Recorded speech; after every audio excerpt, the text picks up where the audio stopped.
Hello and welcome to Jason's Macintosh Museum. I'm Jason, your host, and today we're looking at a Macintosh IIvx from 1992. If you look at the Macintosh IIvx, probably the first thing you'll notice is this, a built-in CD-ROM drive. And that was really the whole point behind the IIvx, in fact. The IIvx was made by Apple really to show that they could be the first to market with a personal computer that had a built-in CD-ROM drive. Because remember, in 1992, CD-ROM technology was still far from being universal. And although you could buy CD-ROM drives to install into existing computers, no manufacturer had yet released a personal computer that was designed from the start to accept an internal built-in CD-ROM. And the IIvx, I believe, was in fact the very first model of computer sold by any manufacturer, in fact, with that option. Now, unfortunately, Apple did rush the IIvx to market because they wanted to be the first company out with a personal computer with a built-in CD-ROM drive. And as a result, there were a few, well, you could say cost-cutting measures employed with this model. First of all, the machine uses a 32 MHz Motorola 68030 CPU. Now, that would normally give it very good performance, in fact, performance that would exceed, say, the old 2CI and would also approach that of the 2FX. Unfortunately, the IIvx performs far worse than either of those machines, mainly because, even though it used a 32 MHz CPU, it was run on a 16 MHz data bus. And you could say that this was a similar tactic that was employed earlier on when the Macintosh LC was released. Because with the LC, they took a 32-bit Motorola 68020 and put it on a 16-bit data bus. With this, they took a 32 MHz 68030 and put it on a 16 MHz bus. So the end result was that it made the rest of the system cheaper to build, but it did impact on performance. And in fact, if you compare the performance of a IIvx against an older 2CI, the 2CI in fact will outperform the IIvx by around 25 to 30% overall. And that's despite the fact that the IIvx has a faster CPU clock speed. And the other important difference between the IIvx and other models of Macintosh that preceded it was the case design. As you can see, a new case was designed for the IIvx, but with one important difference. It's metal. This was the first model of Macintosh to use a metal case. All prior models had plastics for the case, both the external panels and also for the internal chassis. Now, of course, having a metal case again means it's cheaper to make, but it also means the machine's somewhat heavy, and it's also far more difficult to disassemble than the older 2CX or 2CI was. But that's what Apple chose to do. So, some other details on the IIvx. It has a Motorola 68030 CPU running at 32 MHz, albeit on a 16 MHz data bus. And in fact, if I remember correctly, the IIvx was in fact one of the last computers made by Apple to use the 030 CPU. It came with 4 MB of memory on board, expandable up to 68 MB. And it came with I think a 40, 80 or 120 MB hard disk. And you had, of course, the optional built-in double-speed caddy loading CD-ROM drive. Now, other than that, of course, the IIvx was launched in October of 1992 and was discontinued in October of 1993, so it wasn't on the market for very long. And one of the reasons for that was to do with the pricing. The IIvx was launched at a price of around $3,000 in late 1992. But what happened was that barely 4 to 5 months after the IIvx was launched, Apple launched the new Centris 650, which used the same case, but it had a Motorola 68LC040 CPU, which made it considerably faster than a IIvx And to make matters worse, when the Centra 650 was launched, it was launched at a lower price. So if you're one of the people who bought a 2VX initially in the first few months of its release, you would have felt as though Apple had shortchanged you, having seen them release a much faster model at a lower price barely a few months after. So that didn't help either. So what Apple did was they cut the price of the 2VX to make it somewhat more competitive, but after a year they withdrew it from the market. So that's the background on the Macintosh 2VX. So what we'll do now is we'll take a closer look at it.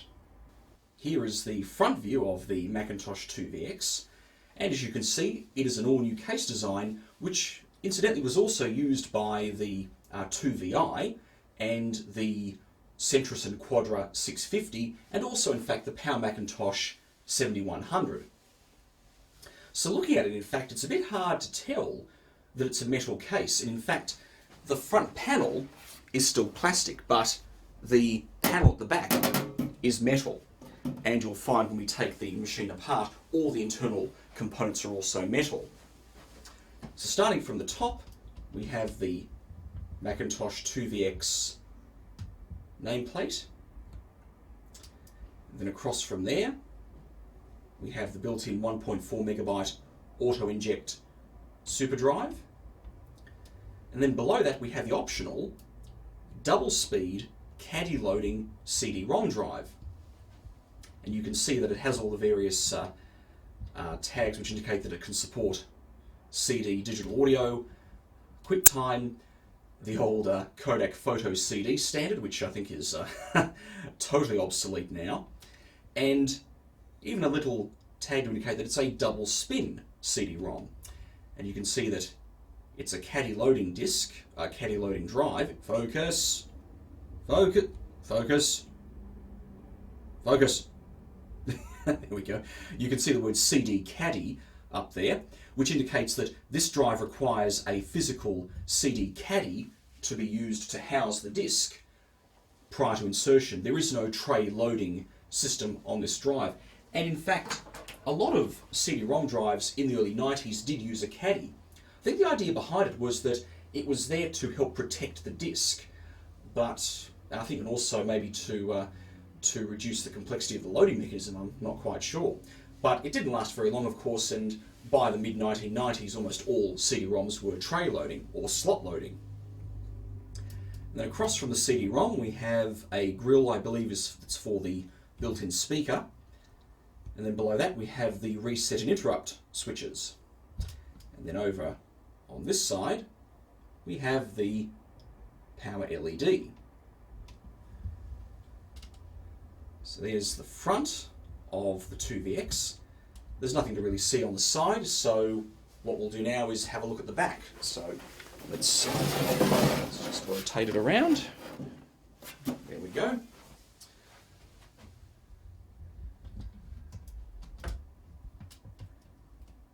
So here is the rear view of the 2VX, and starting at the top, we have the one screw that you have to undo in order to remove the top panel.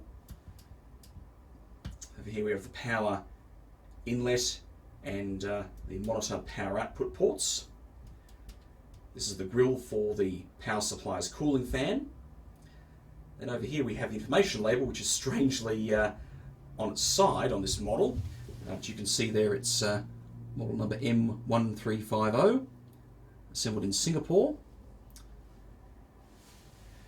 And I think below that we have the information, serial number and production date tag. So according to this, this would have been made in, looks like, the very last week of 1992 at Apple's Singapore assembly facility. A security cable lock there. And over here we have the three slots, the three NuBus expansion slots, and you can see one of them has an Ethernet card in it. You can see we have the AUI and the RJ45 connector. And then down at the bottom we have all of the various ports. And first we have the power switch, which works in a similar way to that on the 2CX and 2CI in that you can rotate it to lock it in the on position, which is quite a nice feature. Monitor output here. External SCSI. Now, that is a cutout, I believe, that was used on other models that shared the same back panel for those that had onboard Ethernet. So, of course, the 2VX does not have that, so that port is not used. Printer and modem ports, 2 ADB ports, audio out and microphone in. So that is the rear view of the 2VX. So what we'll do now is we'll take it apart. Taking a Macintosh 2VX apart is a little more difficult than, say, taking a 2CX or a 2CI apart, mainly because of the case design. Because Apple chose to use a metal case for this model, they didn't rely on clips and spring-loaded tabs like they did in the 2CX and 2CI. Instead, all the internal components are more or less held together by screws. So it's very much like a standard DOS PC in that sense. So to start with, to take the top panel off, which also removes the front panel, you have to remove one screw on the back, and that's the screw here. So we'll just take that out, and it's worth noting it's a captive screw, so you can't actually remove it from the back panel. It will stay with the back panel. Once you have that screw removed, you can slowly slide the top cover forwards. Slide the top cover forwards. There it goes. And then shift it forward as far as it will go, and then lift up to remove. So as you can see, the top cover comes off along with the front panel. Whoops. So as you can see, the case is all metal. In fact, there are almost no plastic parts in here at all. And so it does mean the machine is a bit cheaper to assemble, but certainly much more difficult to take apart. So what do we have? Well, we've got the power supply here, hard disk here, floppy drive here, CD-ROM sitting just underneath, speaker down here, logic board here, NuBus slots over here. So the next step to take this apart is probably to take out the power supply. Now, sometimes you will find that the power supply is secured to the case by one screw just here. So obviously you have to take that screw out in order to remove it. So I'm just going to take that screw out now. It's a Phillips head screw. Some machines I've seen don't have this screw in place, but some do. So it's important to check that. And then what we do is simply lift up on the power supply from underneath. Now, I believe there's a tab you have to release. Yes, there is. There is a tab, in fact. So we can get a shot of that. But there is a tab that sits just down in there where the screwdriver is pointing. You have to move that tab forwards while pulling up on the power supply. So it's a little tricky to do. If I bend that tab down a bit to bend it out of the way, and I get my hands down underneath the power supply on this side and very carefully wiggle it to remove it. It's a little tricky. It's actually very tricky. Oh, there it goes. And there's the power supply out of the system. Now the next step is to remove the carrier bracket for the hard disk and the floppy drive. So we'll first unplug the data and power connectors.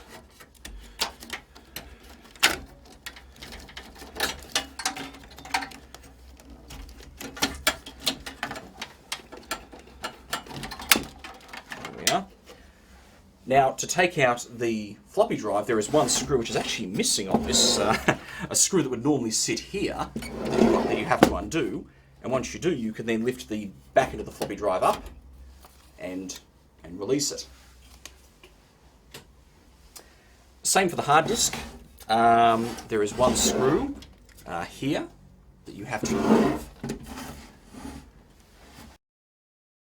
Now that screw is out, we can lift up on the disk and remove it from the system.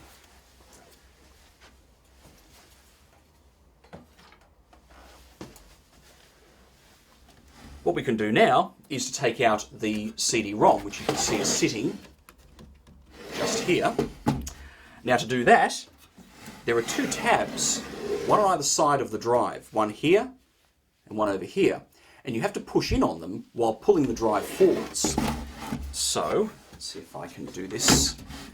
So if I push in on these tabs, oh, there we go, the drive will slide out. So there is the CD-ROM drive.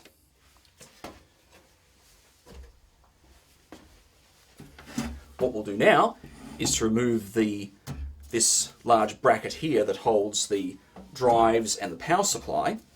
And to remove that, we have to remove two screws. There's one here, and there's one over here.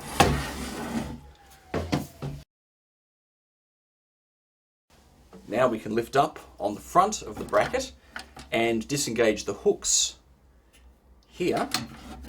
Just watch the cables, make sure they don't get caught. Once you lift up far enough, you can disengage these little hooks in the back, and the entire bracket comes out. So now we're left with the logic board, but to get it out we need to remove any NuBus cards that we have in the system.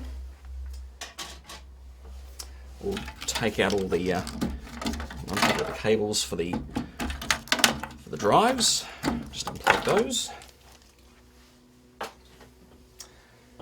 Next, we need to remove the reset and interrupt switch assembly, which is down here.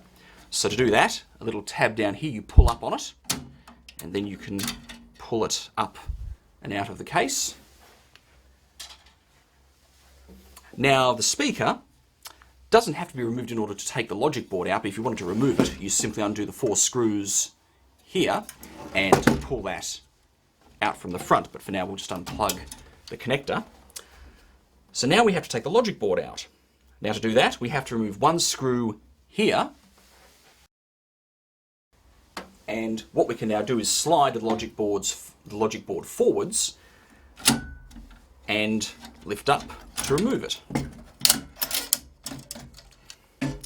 So there we have the logic board out of the case. So that's basically it. As you can see, all we're left with is the empty chassis, which we can also take out the light pipe here for the power LED. Just pull up on it and pull back to remove it. And that's about it. As you can see, there's nothing left in the case.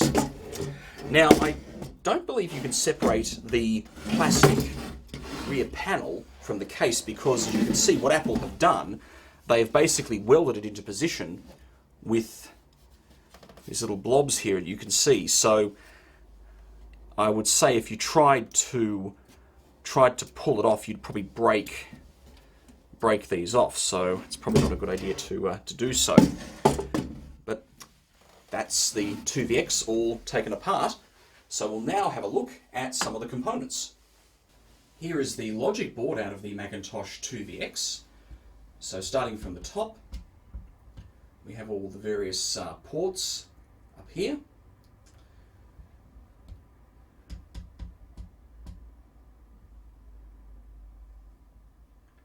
There's the power switch. Moving down from there, I believe this is the digital to analog converter for the onboard video. We've got the SCSI controller over here. I think we've got there the serial port transceivers. Here is the CUDA chip, which controls the real-time clock and also the power on, power off circuitry. as well as the parameter RAM as well, I should say.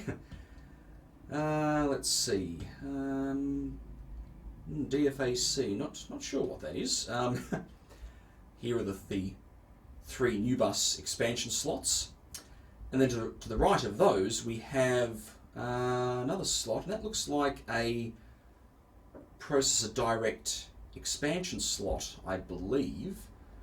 It's probably an 030 PDS, I think. We have the two ROM chips here. Then across there we have the 4 megabytes of onboard memory. Then we have two slots here, which you use to take the onboard VRAM. So there's two 68-pin SIM slots for your video memory. And I should mention that there's no onboard VRAM on the 2VX. You actually have to have either 512K or 1 megabyte of video memory installed in these VRAM SIM slots for the onboard video to work. Across from there, we've got some big capacitor. There's the power supply connector there.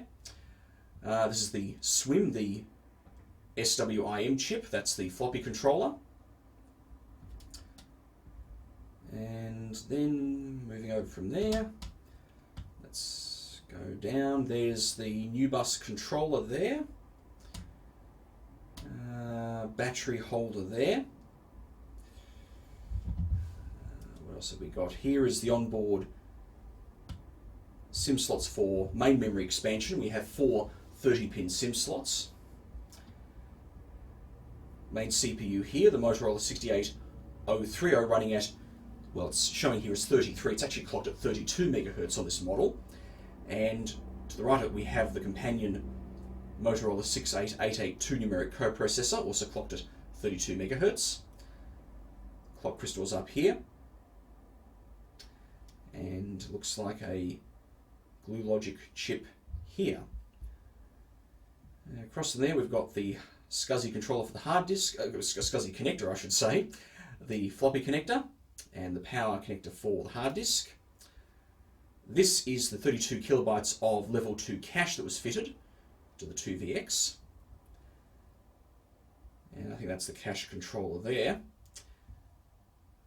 Let's see what else we've got. There's the board number, Computer Incorporated 1992. Power LED over there.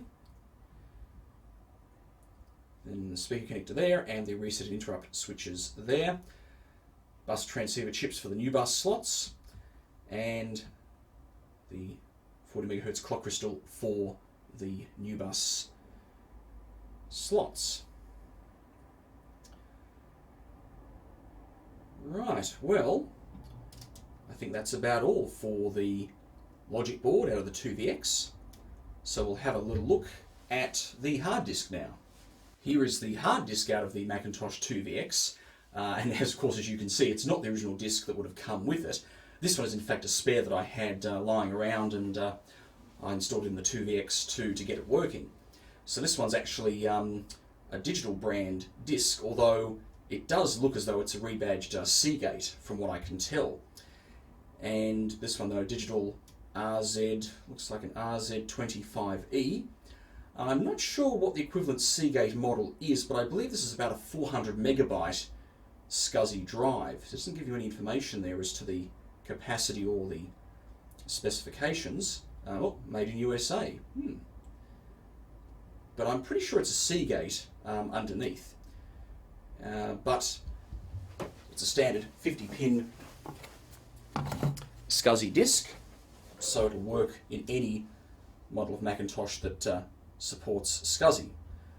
As you can see there, we've got the power and data connectors there. What's underneath? I may actually just take the cradle off the disk so we can have a closer look at the controller. Be right back. Now I've taken the cradle off the drive, we can see, well, we can see the controller board, but there's not much to really see on here because all the components are on the other side of the board. But if we look at the top, we've got what looks like the serial number of the drive. There are the 3 termination resistors, and well, the rest of it is just a whole lot of discrete components and a couple of ICs. So not much to really talk about there. Anything on the side? No, not really. Oh, we've got the jumper pack on the side. We've got the jumpers for setting the drive options, and probably the termination enable resistor is, jumper is there somewhere.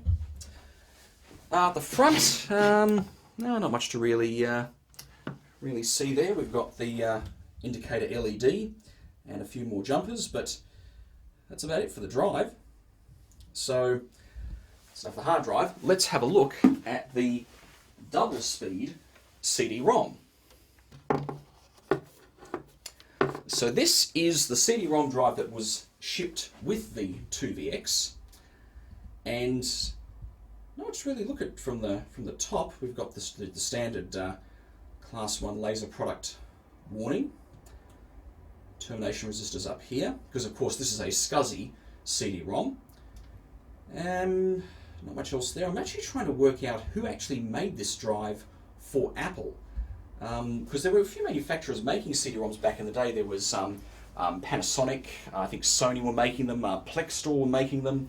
There were a few, in fact, so I'm curious to know. From the front, you can't really tell who made the drive. So this is the front panel of it. We've got the CD caddy slot, and it's worth noting all of this lower section is in fact hidden from view when installed in the 2VX. So as you can see, we now see the compact disc logo, the headphone audio output jack and volume control, and the eject button along with the activity LED. So that's the front of it. Let's have a look at the back. Okay, so here we have the jumper settings, audio out, the ID select, prevent, allow. Well, I'm not sure what that does. SCSI interface and power. In fact, having thought about it, I have a feeling the drive's information will be on the bottom. So let's have a look at the bottom. Aha! There we are. That answers our question. So the drive is in fact a Sony CDU 561, made in Japan. Manufactured December 1992. So there we are. So it's actually a Sony CD-ROM. And I'm pretty sure it would still work even now. But we'll try that in the next video when we actually power up the 2VX and have a look at it. So that's the CD-ROM out of the 2VX. So that concludes this video on the Macintosh 2VX. In the next video, we'll reassemble the 2VX and we'll power it up. And as always, try out a few old Mac games. So I hope you enjoyed the video, and thank you for watching, and stay tuned for part 2.